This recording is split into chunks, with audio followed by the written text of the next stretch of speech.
Magkakaiba po ang pananaw ng ilang nakaranas daw ng pagmamalupit ng martial law sa balak ni Pangulong Duterte na ibalik ang Philippine Constabulary.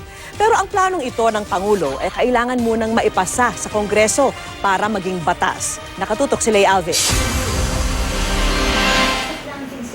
Isa ng aktivista noong martial law si dating Commission on Human Rights Chairperson Eta Rosales. Isa siya sa mga nakaranas ng kalupitan noon sa kamay ng Philippine Constabulary. Sabi nga sa akin noon ay kahit nga si Marcos hindi alam na narito ka ngayon At ginanon ako ng baril. Nagpatuloy pa yung torture nila hanggang kinuryente-kuryente na ako. Nakaranas din ng sexual molestation si Rosales sa PC.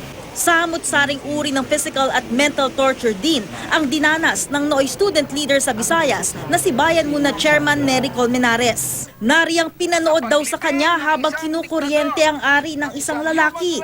Pero ang pinakamalala raw ay nang isubo sa kanyang bibig ang baril na kargado ng isang bala.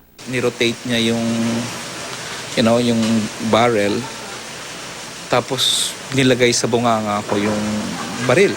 Tapos sabi niya, let's see if you're lucky tonight.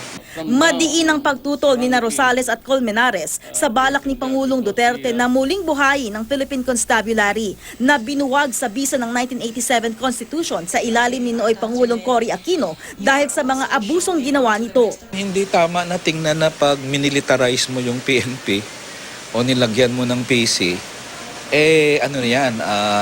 malilinis niya.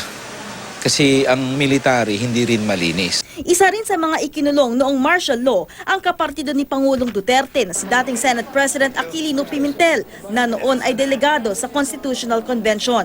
Pero wala raw siyang nakikitang masama kung ibabalik ang Philippine Constabulary. Provided that the so-called extrajudicial killings are not tolerated. And I think the President has begun to see that it is important that the rights of our people, even in the war against drugs, must be protected. Gustuhin mang ibalik ni Pangulong Duterte ang Philippine Constabulary, hindi niya ito basta-basta magagawa. Kailangan kasi munang magpasa ng batas ng Kongreso para sa paglikha nito. Ayon sa National Police Commission, wala pa silang natatanggap na utos para simulang pag-aralan ang panukalang pagbabalik ng PC. Lay Alves, Nakatutok, 24 Oras.